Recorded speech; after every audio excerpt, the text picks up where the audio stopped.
Hi, I'm Dawn with Drucker Diagnostics, and today we're going to review how to use the Flex 12 Emergency Unlock. How to use the Flex 12 Emergency Unlock. Before we get started, make sure you've tried all the usual methods to get your centrifuge open. If you need a quick review on the centrifuge lock system, click the video guide linked on your screen now.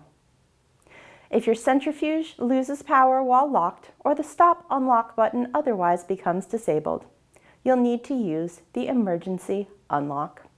To use the emergency unlock, you'll need a flat object to peel up one of your centrifuge's labels and a pointed object to pull the unlock switch. We use a flathead screwdriver and a pen, but any similar objects will work. The emergency unlock is located underneath the open-close sticker just in front of the rotor chamber. Use the screwdriver to peel up the sticker. The emergency unlock is accessible through this small hole in the cabinet.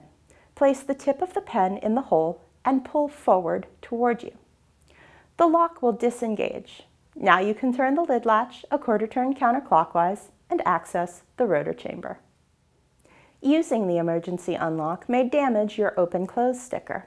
If you need a new one, or if you have any questions about your Flex 12 safety lid system, you can always contact Drucker customer service and we'll be happy to help. Thanks for watching and have a great day.